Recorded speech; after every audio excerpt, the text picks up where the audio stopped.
Welcome to hit TV. నేను మీ మౌనిక. సమస్య రాని మనిషి ఈ భూమి మీద ఉండడు. కానీ చిన్న చిన్న సమస్యలకి వారి జీవితాలను నాశనం చేసుకుంటున్న సందర్భాలు చాలా చూస్తున్నాం. అలా నాశనం చేసుకోకుండా ఉండడానికి మేం చేసే ఈ కార్యక్రమమే అదాలత్ విత్ అడ్వకేట్ రమ్య. మీకేదైనా సమస్య ఉంటే మాతో చెప్పుకోండి, సమస్యకి పరిష్కారం తెలుసుకోండి. ఈరోజు మనతో పాటు ఉన్నారు అడ్వకేట్ రమ్య. వారిని అడిగి మరిన్ని విషయాలు తెలుసుకుందాం. నమస్తే రమ్య గారు. నమస్తే. కాలర్ రెడీగా ఉన్నారు, వాళ్ళ సమస్య ఏంటో తెలుసుకుందాం. హలో, చెప్పండి మీ పేరు? నా పేరు వంశీ అండి. వంశీ గారు నమస్తే అండి. ఎక్కడి నుంచి కాల్ చేస్తున్నారు? నేను బెంగళూరు నుంచి కాల్ చేస్తున్నానండి. ఓకే, రమ్య గారు ఉన్నారు, మీ సమస్య ఏంటో చెప్పండి. వంశీ గారు చెప్పండి సార్. మేడం, రమ్య గారు నమస్కారం మేడం. నేను చాలా సార్లు మీ షో చూశాను, చాలా మంది బాధలు విన్నాను, కానీ ఇలాంటి సిచ్యువేషన్ లో నేనే మీకు ఫోన్ చేస్తానని అన్నది అనుకోలేదండి. పర్లేదు సార్, చెప్పండి.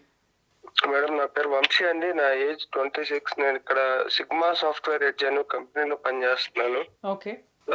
ఇక్కడ నాకు ఒక అమ్మాయితో లవ్ అనేది ఏర్పడింది గత 2 years నుంచి.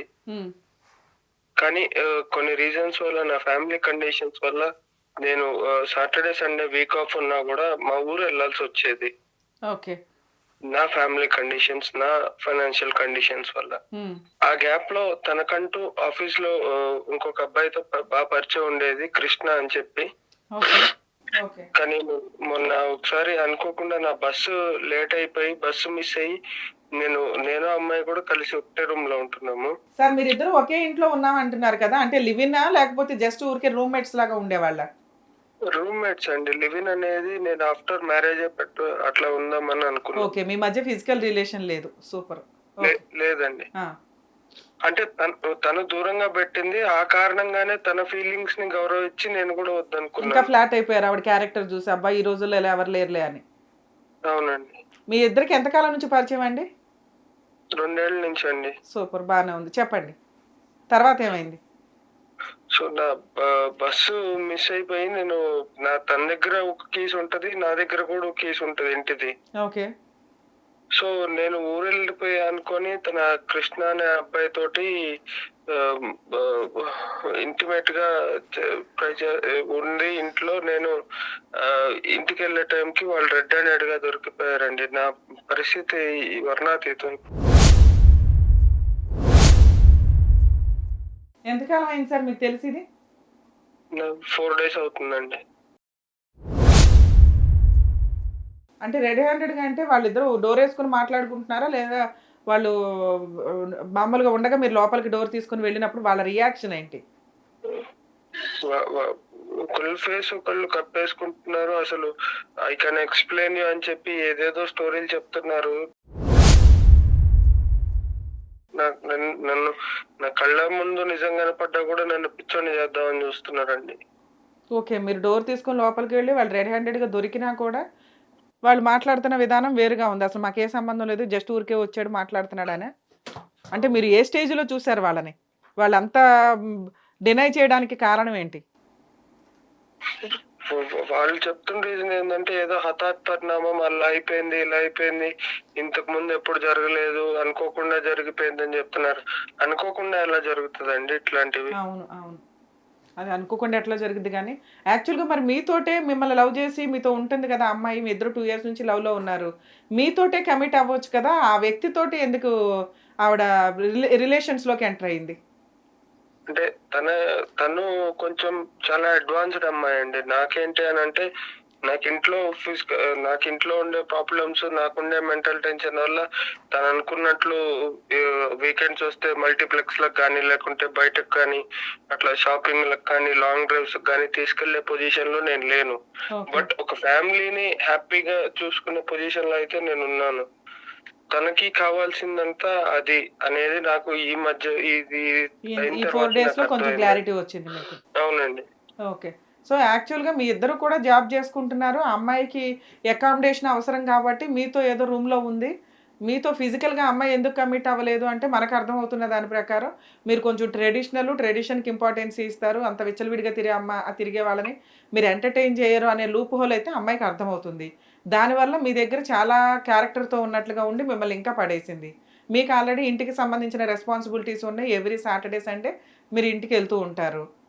సో ఈ టైంలో ఆవిడ ఆల్రెడీ కృష్ణ అనే మీ సీనియర్ని ఎవరైతే హెచ్ఆర్ పొజిషన్లో ఉంటారో ఆయనతో ఆవిడ ఆల్రెడీ రిలేషన్ కంటిన్యూ చేస్తుంది.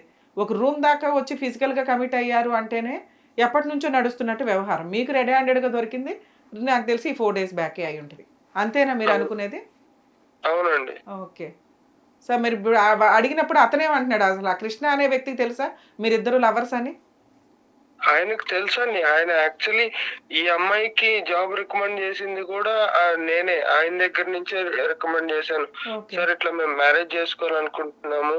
సో మీరు కొంచెం నన్ను కెరియర్ లో హెల్ప్ చేసినట్లే అమ్మాయికి కూడా హెల్ప్ చేసే మీరు ఒక జంటను నిలబెట్టిన వాళ్ళు అవుతారు సార్ అని ఆయన్ని ప్రాధేయపడి మరీ అమ్మాయికి జాబ్ సెట్ చేశాను మా కంపెనీలో. అమ్మాయికి ఏం జాబ్ లేని పొజిషన్ లో మీరు రికమెండ్ చేస్తేనే తనకి జాబ్ వచ్చింది. అది ఆ కృష్ణ గారు ఇచ్చారు మీ టాలెంట్ అవి చూసి. కానీ ఆ విశ్వాసం కూడా అమ్మాయికి లేకుండా వాళ్ళిద్దరూ మళ్ళీ మీకు అన్యాయం చేశారు అనేది మీ ఫీలింగ్. ఇప్పుడు కృష్ణ ఏమంటున్నారు? రెడ్ హ్యాండెడ్గా దొరికాడు కదా, ఆయనే జాబ్ ఇప్పించాడు, మీ ఇద్దరి మధ్య రిలేషన్ తెలిసింది, తెలిసి కూడా ఆయన మీకు అన్యాయం చేసినట్టే, వెన్నుపోటు పొడిచినట్టే ఒక రకంగా. అనుకోని పరిస్థితుల్లో జరిగిపోయిందని అంటున్నారండి. అసలు రూమ్ దాకా ఎందుకు వచ్చాడంట? మీ రూమ్ కి రావాల్సిన అవసరం ఏమొచ్చింది? అదే దానికి ఏం చెప్తున్నారు వాళ్ళు? ఏది అడిగినా కూడా అనుకోకుండా అయిపోయింది, ఇంతకు ముందు ఎప్పుడు జరగలేదు, ఇంక మీద ఎప్పుడు జరగదు, ఇదంతా పీడకల్లని మర్చిపోని అంటున్నా. అంటే ఎందుకు వచ్చారు తను మీ రూమ్ వరకు రావాల్సిన అవసరం వచ్చింది? వాళ్ళు ఏది చెప్పట్లా నిజం. అయిపోయింది ఏదో అయిపోయింది, ఇప్పుడు వదిలే అంటున్నారు పాపం అతను. మరి మీరేమనుకుంటున్నారు సార్ ఇప్పుడు? నాకేం అర్థం కావట్లేదండి. యాక్చువల్లీ సూసైడ్ చేసుకుందాం అనే పొజిషన్ కూడా వెళ్ళి మా ఇంట్లో వాళ్ళు ఉన్నారు, వాళ్ళని చూసుకోవాలన్న ఒక ఆలోచనతో ఆగిపోతున్నాను. మీ ఇంట్లో వాళ్ళకి తెలుసా మీకు ఇట్లా ఒక లవర్ ఉంది, మీ ఇద్దరు భవిష్యత్తులో పెళ్లి చేసుకుంటారని? తెలీదండి. సో ఓకే, ఎవరికి తెలియదు మీ ఇద్దరు లవ్ లో ఉన్నారని, మీ ఆఫీస్ స్టాఫ్ మీ ఫ్రెండ్స్ కి తప్ప, అంతేనా? అంతేనండి. సార్ ఇప్పుడు సూసైడ్ ఒకటే పరిష్కారం అంటే ఎట్లా కుదురుతుందండి? ఎందుకంటే మీ మీద డిపెండ్ అయ్యి మీ ఫ్యామిలీ ఉంది, మీరు సూసైడ్ అటెంప్ట్ చేసుకుంటానంటే అవ్వదు కదా. ఆ అమ్మాయి ఉందా మీతో పాటు? ఇప్పుడు ఆఫీస్కి వెళ్ళిపోయిందా? అమ్మాయి ఉందా మీతో పాటు లేదా ఆఫీస్కి వెళ్ళిపోయిందా? ఆ అమ్మాయిని పంపించేశానండి ఇంట్లో నుంచి. ఓకే, ఈ 4 days లో వాళ్ళకి వాళ్ళు దొరికిపోయారు కాబట్టి వాళ్ళు మీరు వెళ్ళిపోమంటే వాళ్ళు సర్దుకొని వెళ్ళిపోయిందా? ఇమీడియట్ గా వెళ్ళిపోమంటే అసలు అమ్మాయి నాకు ఎక్స్ప్లెనేషన్ ఇవ్వడానికి ట్రై చేయలేదు, అసలు ఏమీ లేదండి. అదే మేమేం చేయలేదు, ఎక్స్క్యూజ్ చేస్తే చేయలేదు. మీరు just get out of my house అనగానే ఒక 2 minutes ఏదో కవర్ అప్ చేయడానికి ట్రై చేశారు. ఇంకొంచెం గట్టిగా గెట్ అవుట్ అని వచ్చేసరికి they just left the house. అది కూడా మీకు మంచిదే కదా. ఒకసారి యాక్చువల్గా మీరు రెడీ హ్యాండెడ్గా కనిపెట్టారు కాబట్టి సరిపోయింది. లేకపోతే లైఫ్లో ఇంకెట్లాంటి అమ్మాయితోటి కంటిన్యూ అవ్వాల్సిన నరకం కనిపించేది కదా. ఇంకా మీరు దానికి సంతోషపడాల్సింది పోయి సూసైడ్ థాట్స్ వస్తున్నాయండి అంటే ఈ 1 week మీకు ఇదంతా జరిగి 4 days కాబట్టి మేబీ మీకు అట్లా డిప్రెషన్తో అట్లా అనిపించవచ్చు, నమ్మిన అమ్మాయి ఇలా మోసం చేసింది ఏంటా అని. మీరు కొంచెం టైం ఇవ్వండి, ఒక 1-2 months మీరు ఎట్లాగా గెట్ ఆన్ అవుతూ ఉంటే ఆటోమేటిక్గా ఈ ఫీలింగే పోతుంది. ఎందుకంటే ఒక చీటర్ అమ్మాయి కోసం మీరెందుకు ఫీల్ అవ్వడం, మీరెందుకు సూసైడ్ చేసుకోవాలి? తప్పు చేసింది ఆ అమ్మాయి, పనిష్మెంట్ పడాల్సింది ఆ అమ్మాయికి. కానీ చట్ట ప్రకారం పనిష్ చేయడం అనేది లీగల్గా కుదరటం లేదు. ఎందుకంటే ఇక్కడ జెంట్స్ని ప్రొటెక్ట్ చేసుకోవాల్సిన సందర్భం వస్తుంది ఇలాంటి కేసుల్లో. రియల్గా లవ్ చేసిన అబ్బాయిలకి రియల్గా లవ్ చేసే అమ్మాయిలు దొరకట్లా. అది మీ కేసు ఒక ఎగ్జాంపుల్. దీనికి మీరు సూసైడ్ చేసుకుంటానంటే అట్లా మీ మీద ఆధారపడి మీ పేరెంట్స్ ఉన్నారు, అసలు మీ లైఫే మీకుంది కదా. ఎవరో ఒక అమ్మాయి అంతే స్పెండ్ చేశానండి. గట్టిగా మాట్లాడుకుంటే 2 ఏళ్ల నుంచి నేను అమ్మాయి మీద స్పెండ్ చేసిన మనీ తోటి మా ఊర్లో ఒక చిన్న పాక లాంటిదైనా వేసుకునేవాడిని అండి నేను. అదేనండి ఇప్పుడు యాక్చువల్గా ఫ్రెండ్షిప్లో లవ్లో జరుగుతున్నవి ఏంటంటే మ్యాక్సిమం అమ్మాయిలు ఏటీఎం కార్డ్స్ లాగా వాడేస్తున్నారు అబ్బాయిల్ని. మీరు ఆల్రెడీ మంచి అమ్మాయి కదా, హ్యాపీగా ఉందాం, కలిసి ఉందాం, రేపు భవిష్యత్తులో చేసుకునే వైఫ్ ఈవిడే కదా అన్న ఉద్దేశంతో మేబీ మీరు ఉన్నంతలో వచ్చిన రూపాయలు ₹10 ఇంటికి ₹10 ఈవిడికే ఖర్చు పెట్టారు. అది మిమ్మల్ని ఇంకా హర్ట్ చేస్తుంది. ఒకవేళ లవ్ చేసి అమ్మాయి వెళ్ళిపోవడం వేరు, కానీ మిమ్మల్ని ఏటీఎం కార్డ్ లాగా వాడేసి చీట్ చేసి ఎదురు గొడవ కూడా జరగకుండా మీరు ఊరెళ్ళినప్పుడు ఇంట్లో ఇంకొక వ్యక్తిని తెచ్చి పెట్టుకొని వెళ్ళిపో అంటే సర్దుకొని వెళ్ళిపోయి పూర్తి ఎక్స్ప్లెనేషన్ మీ బాధను తగ్గించడానికి కూడా ఆవిడేదో కాళ్ళు పట్టుకొని బతులాడడం ఏమీ చేయలేదు. నువ్వు కాకపోతే ఎంతరా బాబా అని సర్దుకొని వెళ్ళిపోయింది. లీగల్ గా అమ్మాయి మీద ఏమన్నా అట్లీస్ట్ ఒక లీగల్ గా ప్రొసీడ్ అవడానికి నాకు ఏమన్నా ఛాన్సెస్ ఉన్నాయా మేడం? సూపర్ సార్, ఇది ఈ క్వశ్చన్ నిజంగా చాలా కరెక్ట్ క్వశ్చన్ అడిగారు. ఎందుకంటే మీరు దయచేసి డిప్రెషన్‌లోకి వెళ్ళకండి. ఎందుకంటే కొన్ని లక్షల మందికి లక్షల మంది జెంట్స్ ఈ రోజున సఫర్ అవుతున్న వాళ్ళకి మీరు ఒక రిప్రజెంటేటివ్ అని నాకు అనిపిస్తుంది.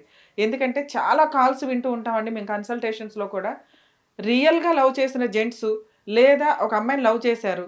ఆ అమ్మాయి ఎట్ ఏ టైమ్ ఇద్దరు ముగ్గురిని మెయింటైన్ చేస్తున్న సందర్భాలు, లేదా ఉన్నంత కాలం ఇతనితో ఉండి తర్వాత ఇమ్మీడియేట్‌గా డ్రాప్ అయ్యి నాకిష్టం లేదు, ఇతని ఒపీనియన్స్ కలవలేదని చెప్పి బయటికెళ్ళిపోతున్న అమ్మాయిలే చాలా ఎక్కువున్నారు. ఇవి ఒకప్పుడు ఎలా అయ్యేవంటే క్రైమ్ లాగా కన్వర్ట్ అయ్యేవి. ఇప్పుడు క్రైమ్ పర్సెంటేజ్ ఇలాంటి కేసుల్లో చాలా తగ్గిందండి. ఎందుకంటే ఆటోమేటిక్‌గా ఇట్లా ఎన్‌కౌంటర్ దాకా ఎళ్తాము. లేకపోతే కొంచెం క్రూయాలిటీ ఎక్కువుంటే ఇంత సీరియస్‌గా ఉంటుంది. లేదా ఆ కేసుల్లో జీవితకాలం జైల్‌లో ఉండాల్సిన పరిస్థితి. సో, ఇప్పుడు మీరు అమ్మాయి నాకు అన్యాయం చేసిందండి. అమ్మాయి నన్ను ఏటీఎం కార్డ్‌లాగా వాడుకొని వదిలేసింది. ఇప్పుడు నా మనసు చాలా హర్ట్ అవుతుందండి. నేను ఒక సెకండ్ డెసిషన్ తీసుకుంటే సూసైడ్ చేసుకుని నా లైఫే పోతది. నేనేదైనా కేస్ ఎయడానికి అవకాశం ఉంటే నా కోపం, నా బాధ తగ్గుతాయి కదా! అనేది మీ ఫీలింగ్సా? కర్మేంటంటే లీగల్ ప్రొసీడింగ్స్‌లో ఇలాంటి అమ్మాయిల మీద కేసు వేయడానికి చాలా తక్కువ ప్రాసెస్సే ఉంది. కాకపోతే మీ కేసులో మీరు హ్యాపీ ఫీల్ అవ్వాలి అని మీరు అనుకుంటే గనక మీరు చేయగలిగే లీగల్ ప్రాసెస్ ఏంటి? మీలాగా సఫర్ అవుతున్న అబ్బాయిలు చేయగలిగే లీగల్ ప్రాసెస్ ఏంటనేది చెప్తాను ఒకసారి. ఎందుకంటే మేడం. ఒకవేళ మీరు ఈ అమ్మాయి మీద కేస్ ఫైల్ చేయాలి అని మీరు ప్రొసీడింగ్స్ స్టార్ట్ చేస్తే గనక ఆవిడకి తెలియగానే పోలీస్ స్టేషన్‌కెళ్ళి మీరు కంప్లెయింట్ ఇస్తే ఇట్లా జరిగిందండి. ఈ అమ్మాయి నాతో 2 ఇయర్స్ ఉండి నన్ను ఇట్లా వాడుకుంది. ఇప్పుడేమో ఇట్లా రెడ్ హ్యాండెడ్‌గా దొరికిందంటే ఇందులో 2 పాయింట్స్. ఒకటి ఆ అమ్మాయి మిమ్మల్ని చీట్ చేసి ఫిజికల్‌గా కాకపోయినా ఎమోషనల్‌గా వాడుకుంది, లవ్ చేశానని. తీరా చూస్తే ఆ అమ్మాయికి అక్రమ సంబంధం ఉంది. ఇందులో రెండో పాయింట్ మీద ఒకప్పుడు మనం కేస్ వేసుకోవడానికి ఉండేది. కానీ ఇప్పుడు ఆ పాయింట్ మీద లేదు. మరి అమ్మాయి మీద కేస్ ఎయ్యొచ్చా అంటే అది కూడా లీగల్‌గా చాలా వీక్ అండి. అమ్మాయే లవ్ చేసి, అమ్మాయే డ్రాప్ అయిపోయి, అమ్మాయే అబ్బాయి మీద కేస్ ఎయ్యొచ్చు. ఎందుకు అంటే డబ్బుల కోసం గాని, హెరాస్ చేయడం కోసం గాని, ప్రొటెక్షన్ కోసం గాని. మరి అబ్బాయికి ఉందా అంటే మేబీ అమెండ్మెంట్స్ ఇంకా క్రిమినల్ అమెండ్మెంట్స్ ఇప్పటిదాకా చాలా చేంజ్ అవుతూ వచ్చినాయండి. సీఆర్‌పీసీ గాని, ఐపీసీ గాని, మిగతా చట్టాల్లో గాని.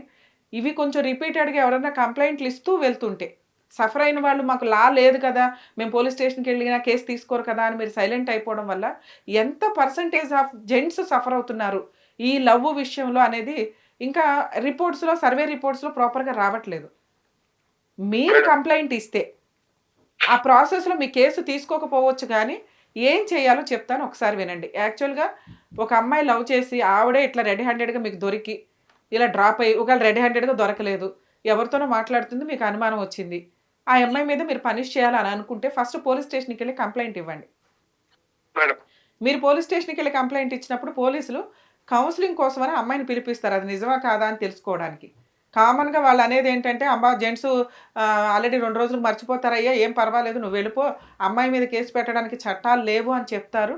అయినా మీరు అట్‌లీస్ట్ కౌన్సెలింగ్‌కి పిలవండి. ఇప్పుడు నేను డ్రాప్ అయ్యాను. ఆ అమ్మాయి తప్పు చేసింది. ఆ అమ్మాయి నా జీవితం నాశనం చేసింది. కనీసం మేడం. రేపొద్దుట నా మీద ఫాల్స్ కేసులు వేయకుండా ప్రొటెక్షన్ అన్నా నాకుంటుంది కదండీ! నేను ముందు అప్రోచ్ అవ్వడం వల్ల నాకు జరిగిన అన్యాయానికి ఇప్పుడు ఆటోమేటిక్‌గా ఏమంటారు ఎవరికీ కూడా జెండర్ డిఫరెన్స్ లేదు అని చెప్తారు. కానీ ఇక్కడ లా పరంగా వచ్చేసరికి కొన్ని జెండర్ డిఫరెన్సెస్ ఉన్నాయి. లేడీస్‌కి కొంచెం లీగల్ ప్రొసీడింగ్స్‌లో కాస్త బెనిఫిట్స్ ఎక్కువగానే ఉన్నాయి ఇలాంటి కేసుల్లో. ఇంకొకటి ఏంటంటే మేడం, మా ఆఫీస్‌లో నడుస్తున్న ఇంకో టాక్ ఏంటనంటే, ఈ విషయం నేను ఎక్కడ బయట పెడతానని అని చెప్పి ఈ అమ్మాయి, మా హెచ్ఆర్ కృష్ణ ఇద్దరు కలిసి నన్ను తీసేయడానికి కూడా ప్లాన్ చేస్తున్నారండి.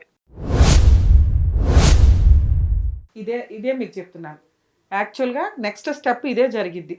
మీరు చేయాల్సిన పని ఇటువంటి వాటిని ఆపటం కోసం ఖచ్చితంగా మీరు లీగల్‌గా ప్రొసీడ్ అవ్వాలి. మేడం. లీగల్‌గా ప్రొసీడ్ అవ్వాలంటే మీకున్న ఆప్షన్ ఇందాక నేను చెప్పినట్టుగా పోలీస్ స్టేషన్‌లో కంప్లెయింట్ ఇవ్వండి. అప్పుడు ఈ పాయింట్ కూడా రేస్ చేయండి. వీళ్ళు రెడ్ హ్యాండెడ్‌గా దొరికారు. నేను కేసు పెడతానన్న ఉద్దేశంతో నా దగ్గర ఇప్పటిదాకా వాడుకున్న అప్పు రూపంలో కూడా చాలా తీసుకుంది మీ దగ్గర మధ్యలో.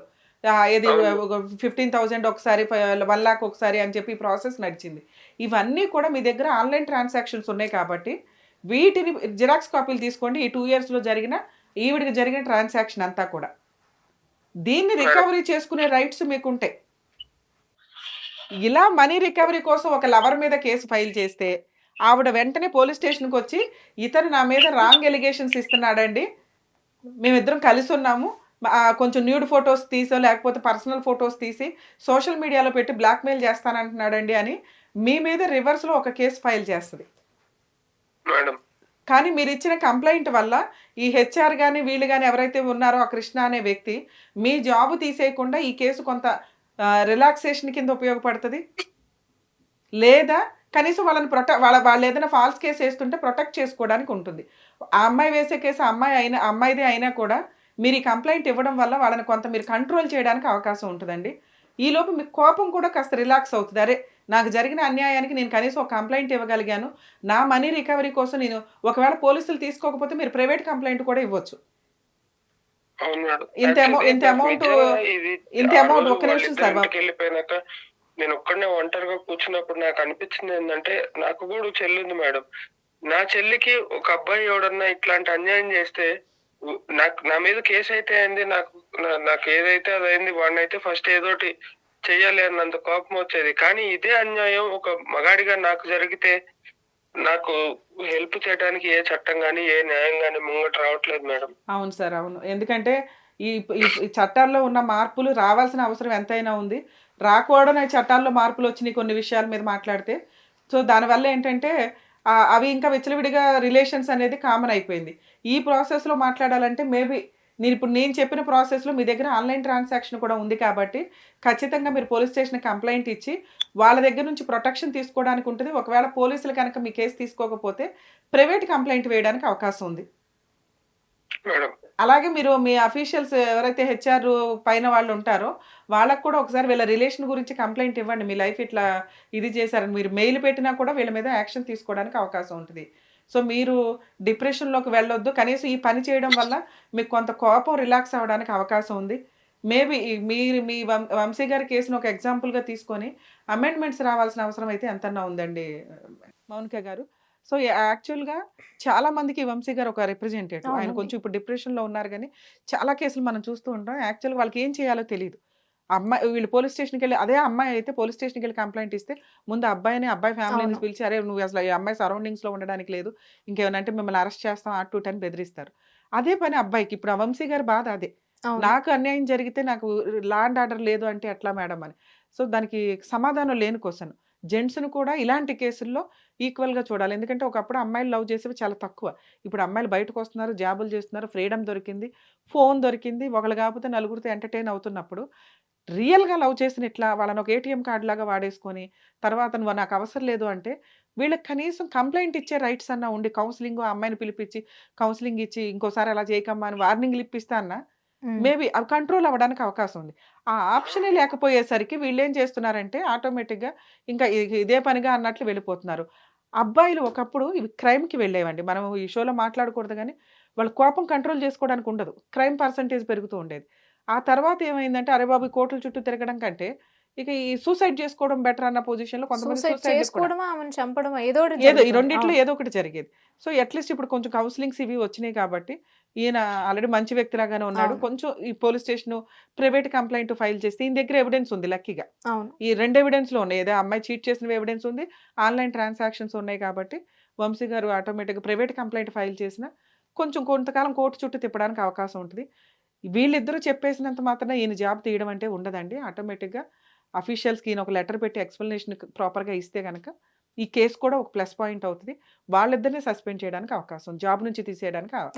ఎందుకంటే ఇప్పుడు సాఫ్ట్వేర్ జాబ్స్ అన్నీ కూడా టెంపరీ వ్యవహారాలే. ఆల్రెడీ చాలా వరకు జాబ్స్ ఇది అవుతున్నాయి, లే ఆఫ్ అవుతున్నాయి కాబట్టి ఆటోమేటిక్గా వీళ్ళకి కూడా తీసేయడానికి ఎక్కువ అవకాశం ఉంది. సో వంశీ గారు మీరు కొంచెం స్ట్రాంగ్గా ఇప్పుడు నేను చెప్పిన వేలో లీగల్గా ప్రొసీడ్ అవ్వండి సార్. ఎటువంటి రాంగ్ డెసిషన్స్ తీసుకోకండి దయచేసి. థ్యాంక్ యూ మేడం, చాలా రిలీఫ్ ఉంది మీతో మాట్లాడిన తర్వాత. Thank you sir, thank you. ఎవరో వస్తారు ఏదో చేస్తారు అని ఎందుకు ఎదురు చూస్తావు? రా, నీ ఊర్లో ఉన్న సమస్యలని నువ్వే పరిష్కరించు. నీ ఇల్లే కాదు, నీ ఊరు కూడా నీదే. ఇప్పటి వరకు మీపై ఎన్నో దాడులు దౌర్జన్యాలు జరిగినా చూస్తూ ఉన్నారు. మీ చుట్టూ జరిగే అన్యాయాన్ని వీడియో తీసి ఈ క్రింద ఉన్న నంబర్కి పంపించండి. మీ ఊర్లో జరిగే వింతలు, విశేషాలు మరియు మీలో కానీ మీ చుట్టుపక్క వాళ్ళలో కానీ ఏదైనా స్పెషల్ టాలెంట్ ఉన్నా కూడా మమ్మల్ని సంప్రదించండి. ఈ ప్రపంచానికి హిట్ టీవీ మిమ్మల్ని పరిచయం చేస్తోంది. హిట్ టీవీ, ఇది సామాన్యుడి టీవీ.